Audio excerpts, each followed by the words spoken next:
those precious little girls. My brother and I looking at each other and says, Yeah, what about us? who is that one? Yeah. They're old people trying to get in heaven. Yeah. The sins that they committed against us. Everything good? Oh, He yeah. said the children down there.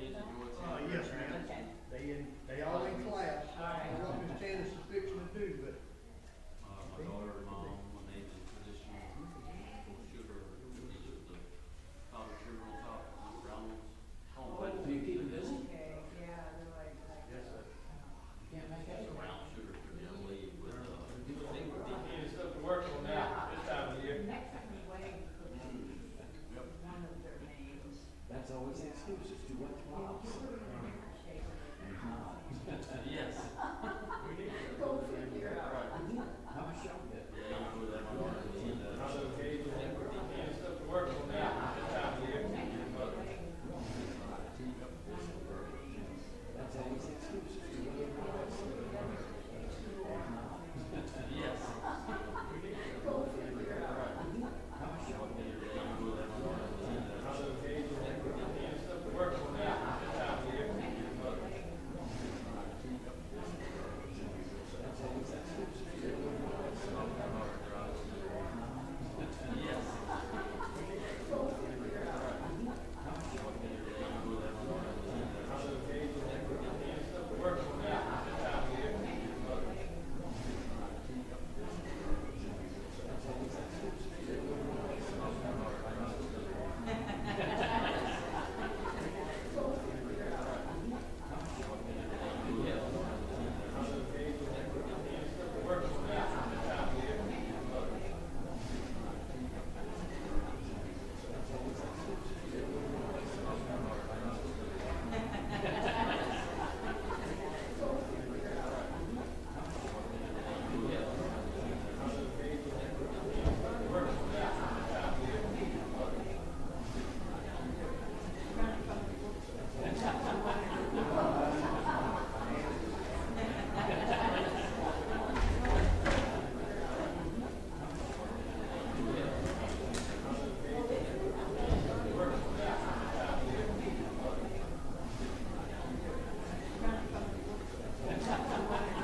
We're going to start out in 2 Samuel chapter 11.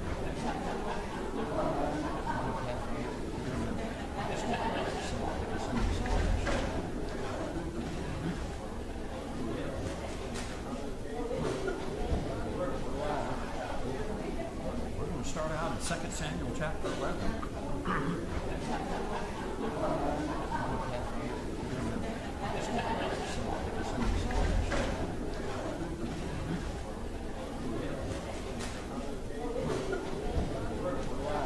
We're going to start out in 2 Samuel chapter 11.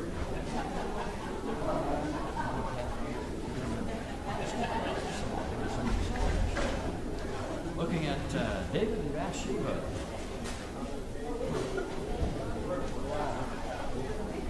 We're going to start out in 2 Samuel chapter 11.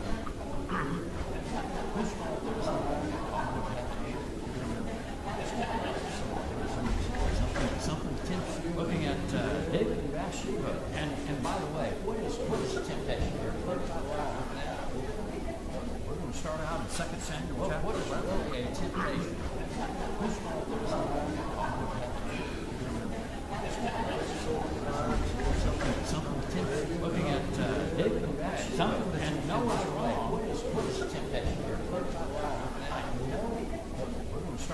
second Samuel chapter 11.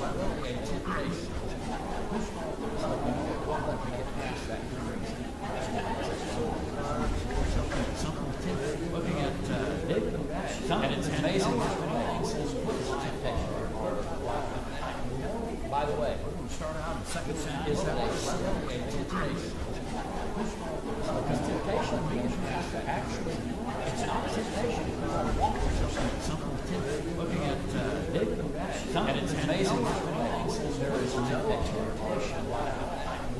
By the way, would you start out in second Samuel? Is that a temptation? Because temptation means actually, it's not temptation.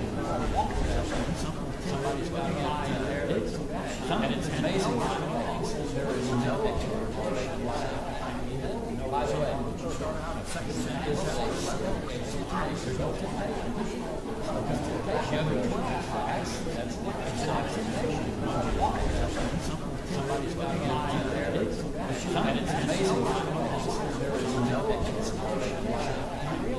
By the way, would you start out in second Samuel? Is that a temptation? No temptation. Because temptation means actually, it's not temptation. Somebody's got to lie in there. And it's amazing how many things there is no temptation. By the way, people start out in second Samuel. Is that a temptation? No temptation.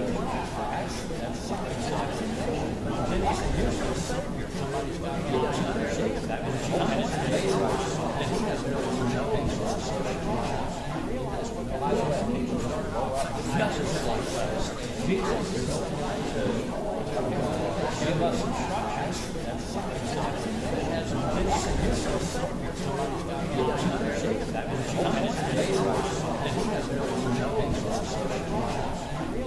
By the way, people start out just like Jesus is no temptation. Give us instructions. It's not temptation. Then he said, here's the Savior. Somebody's got to understand that. And it's amazing that he has really no temptation. By the way, people start out just like Jesus is no temptation. Give us instructions. It's not temptation. Then he said, here's the Savior. Somebody's got to understand that. And it's amazing that he has really no temptation.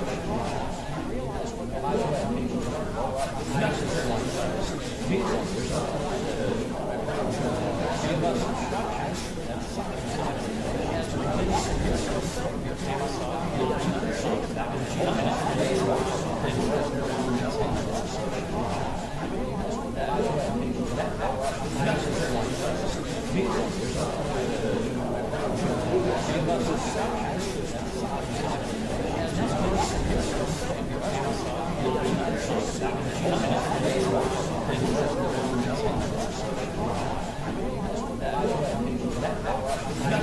no temptation. Give us instructions. Then he said, here's the Savior.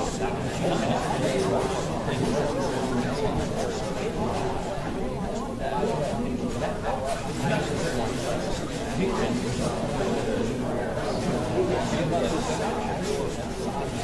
understand that. And it's amazing that he has really no temptation. See somebody, just like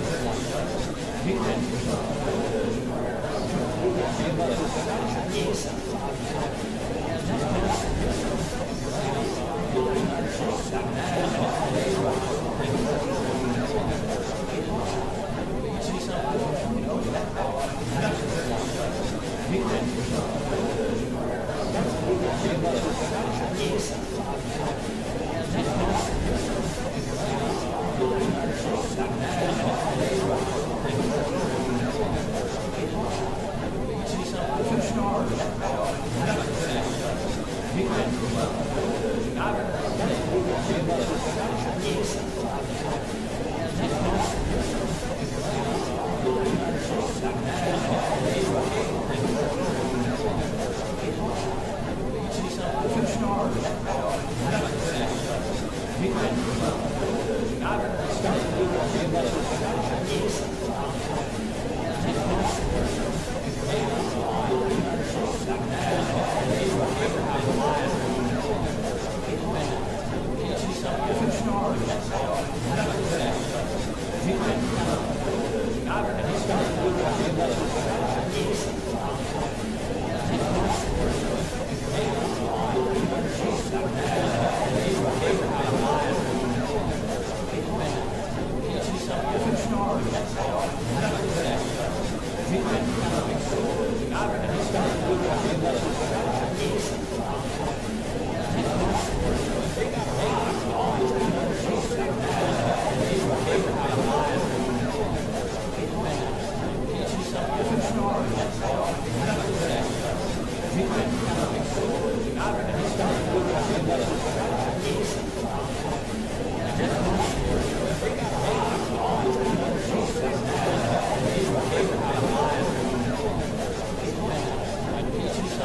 us now. And then you remember how his father-in-law substituted the older daughter on the wedding night. Dirty trick. Is it any wonder that Jacob actually loved Rachel more than Leah?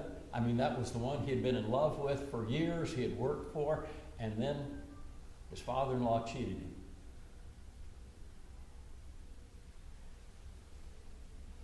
David sends to inquire about the woman. There, again, in context, there is nothing wrong with that.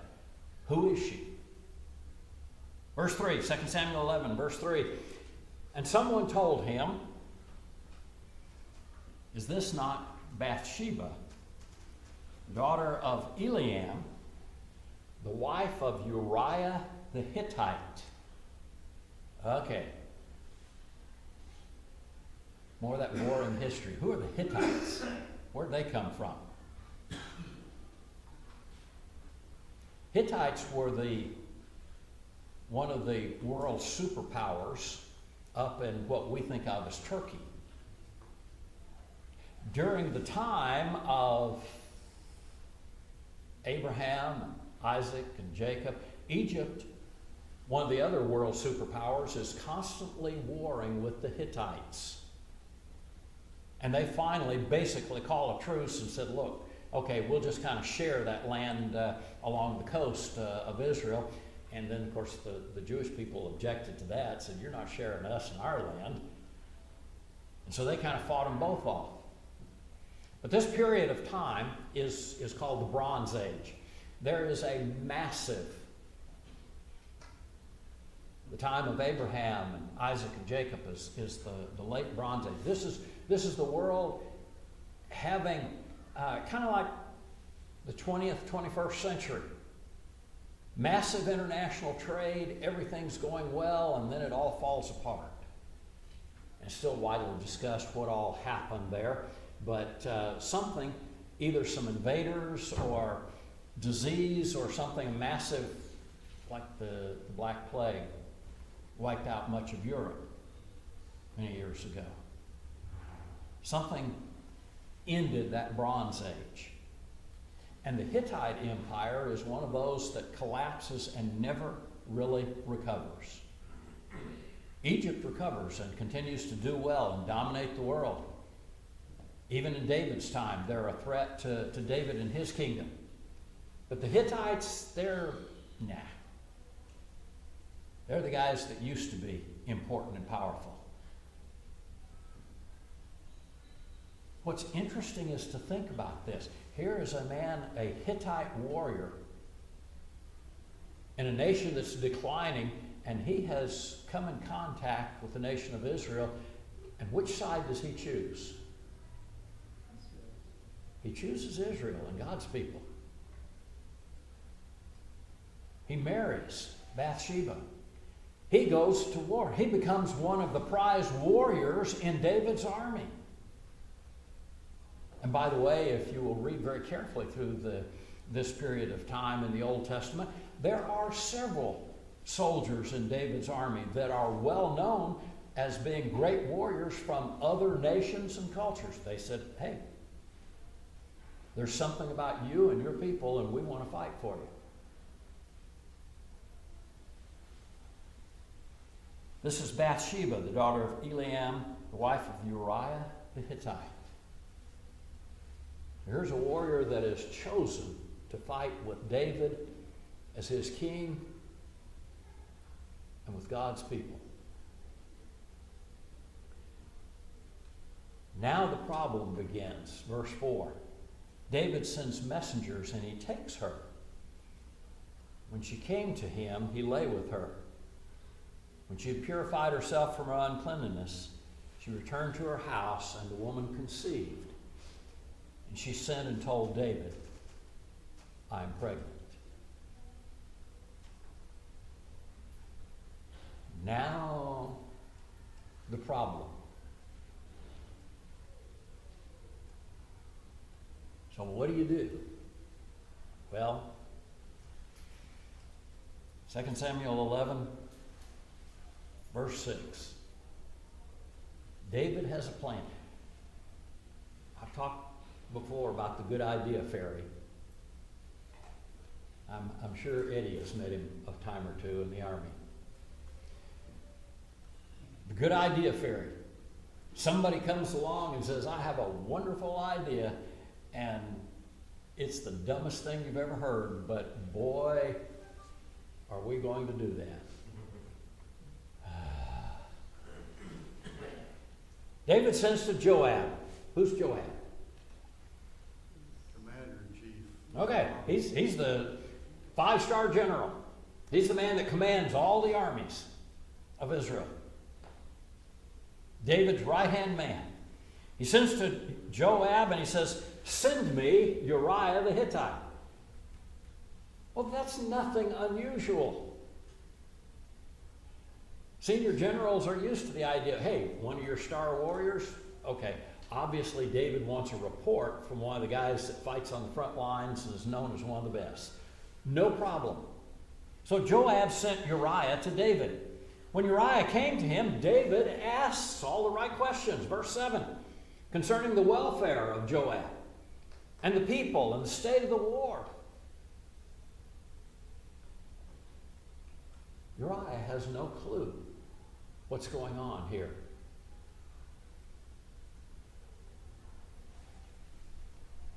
And finally, after David has quizzed him and gotten all the information from him, verse 8, David said to Uriah, go down to your house. And most English translations here say, and wash your feet. You know what a euphemism is? Ooh, big fancy words.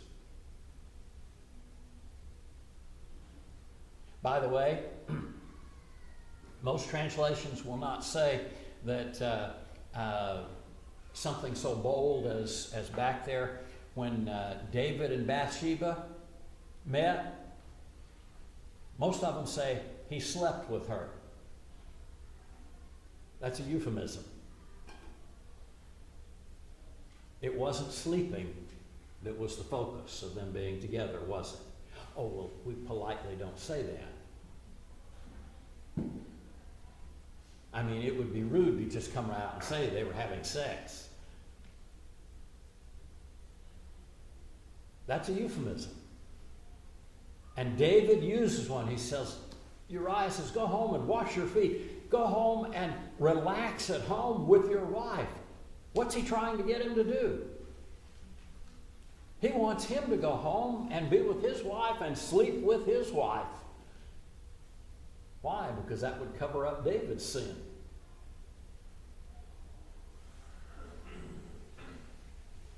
David said to Uriah, go down to your house and wash your feet. And Uriah went out of the king's house, and a present from the king was sent out after him. But Uriah slept at the door of the king's house with all the servants of the Lord, of his Lord, and he did not go down to his house. Now here's the character of the man that David is about to murder. I'm a soldier in my king's army. I'm not about to go home and have a good time when all the rest of my soldiers are out in the field. My king has called me in to report. He didn't call me in to say, hey, have a good time. I'm loyal 100% to my king. You have to wonder, was Uriah also, had he been converted to Judaism, is he also being loyal 100% to his God? Very likely. Very likely. And he did not go down to his house. Verse 10, now when they told David, said Uriah didn't go home. David calls Uriah in again. He says, hey, come here. Haven't you come from a long journey? Why did you not go down to your house? David is trying his hardest not to say, go home and have your wife for the night and get me out of this problem. Probably would have made things worse if he had said that, wouldn't it? So David is trying his hardest to get Uriah to cover his sin. Verse 11, Uriah said to David, the ark, it's an interesting thought. We know of many times that the Ark of the Covenant is taken out to battle with God's people. It's there with that battle. The Ark and Israel and Judah are staying in tents. You remember how, I can't ask the Air Force guys what it's like being out in the field because they in those 5-star hotels. But Eddie remembers what it's like being out in the field, and they're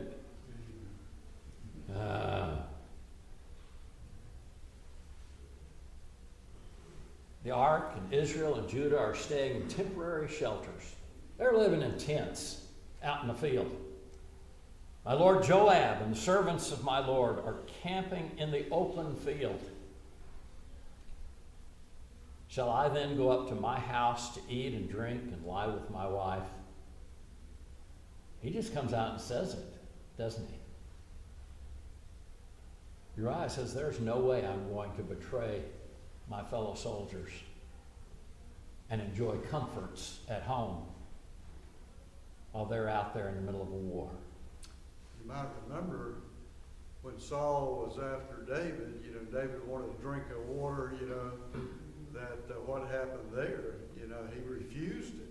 He wasn't going to, and that's the same kind of, attitude from David. Oh, look, I got water here in the middle of a battle and my men risk their lives. He pours it out as an offering to the Lord.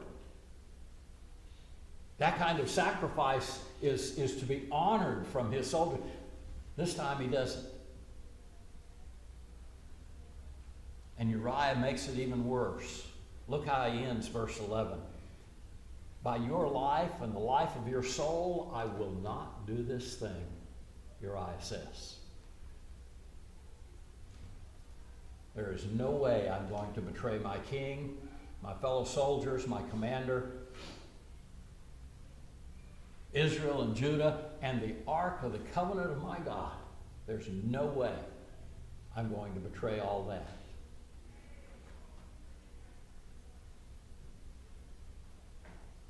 Now, don't miss that part of the lesson. Here's Uriah as a true man of God. He's a soldier.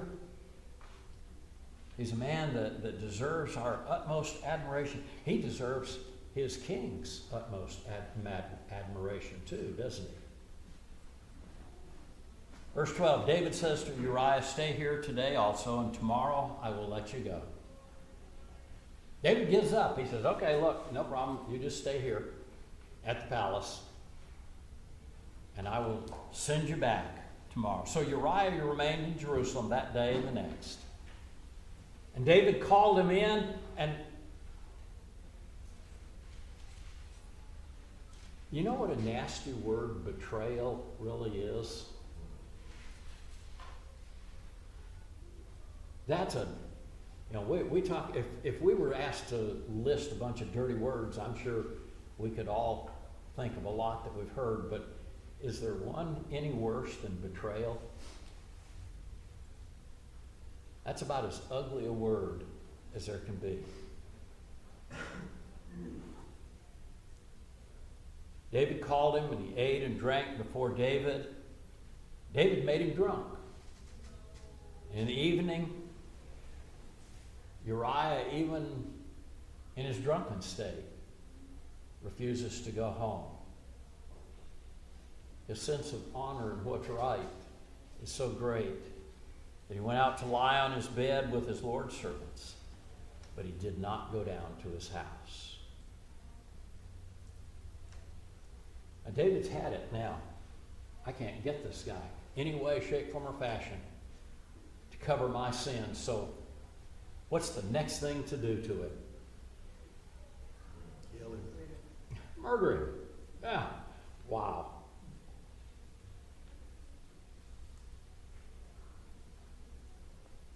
Do we begin to get the lesson of be careful of sin, where it will lead you? Places you don't want to go. David was not really thinking wisely, not other than the fact he plotted to kill him. But everybody knew Uriah had not gone into his wife. I mean, it was not a secret. He's sleeping in the street. Everybody in the palace knows that Uriah is down here with David's servants. Now, of course, I suspect most people in the palace know that David had slept with Bathsheba anyway.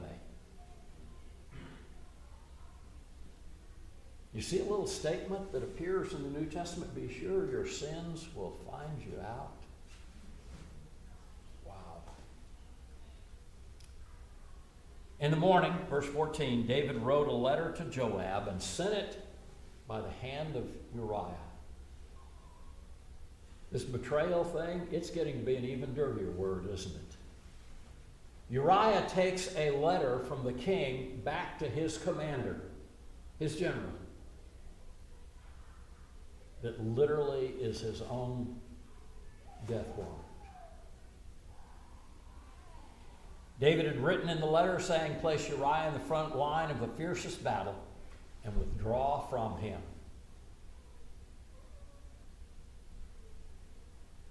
And David doesn't even leave that with any chance. You notice the actual wording there?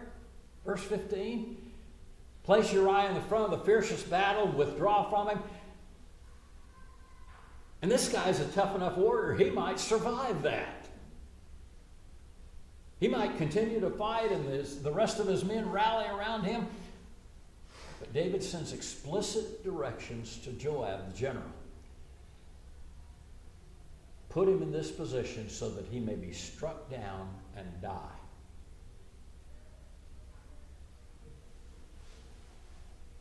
Can you imagine if a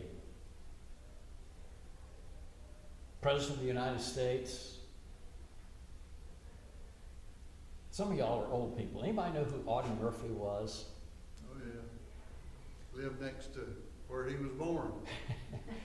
You're an old person. One of my favorites. Audie Murphy was one of the most decorated soldiers of World War II. He brought home not only the Medal of Honor, but nearly every similar medal from the Allied forces in Europe. Real hero. Can you imagine President Roosevelt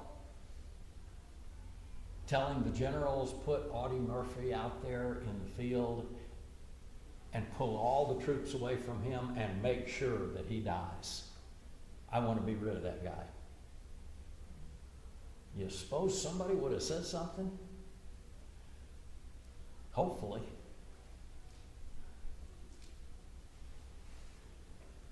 And so it was, verse 16. As Joab kept watch on the city, that he put Uriah at the place where he knew there were valiant men. Put Uriah with his best troops.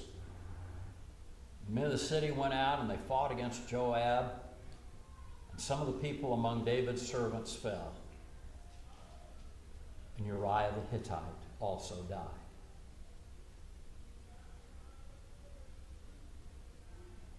You know, you really don't want to think about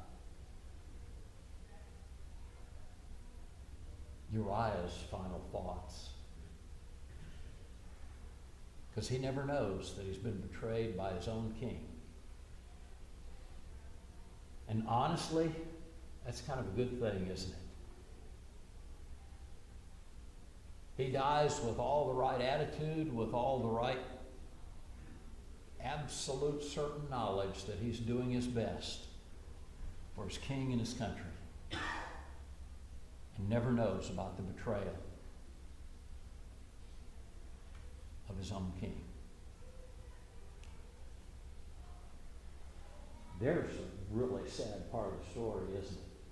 There's the heartbreaking part. You can't help but wonder that if David had repented and asked God to help him, what the outcome would have been. But he was so obsessed with his own skin, saving his own skin. That never occurred to me. Did you catch that? What would have happened if David had just gotten up one morning and said, look, this is wrong. I've got to go before God and repent of this and straighten my life out. It's going to be humiliating, embarrassing, but it's something I need to do. Would it have been hard for David? Sure. Would it have been embarrassing for David, the king, to admit all that? Can't have that, can you? And you know, you think about it. When we talk about repentance, is it hard for us to admit we've done wrong? Oh. You think about when the devil tempted Eve, it's kind of you get the idea that David may have been approached in his heart or mind in a similar way. You know, hey, you're the king. Yeah. You know, why should you be denied this pleasure, you know, and so forth. And how wonderful you are, and, you know, you should have it all. Exactly. It's kind of ironic that in the throes of sin, we don't really care what anybody else thinks. But when it's time to make things right, suddenly what everybody else thinks is the big deterrent. Yeah. Why is that? Go ahead. Tell me. I wish I knew. I think it's one of the great tools that Satan uses. Exactly. What will people think? I mean, what's the worst thing in the world that can happen to us? That somebody might see us in a bad light. Not that God might see us in a bad light. We don't care about Him. But I don't want to be embarrassed in front of my friends. As close a relationship as David had with God, how could he have forgotten? Or, I mean, he really had to have been totally deceived in his own heart and mind. Okay? Luke? Another ironic point here is David seems to have forgotten that Saul tried to kill him on many occasions simply because David was doing the right thing. Wait, really? This had happened to David? His own king trying to murder him? Not once, but dozens of times.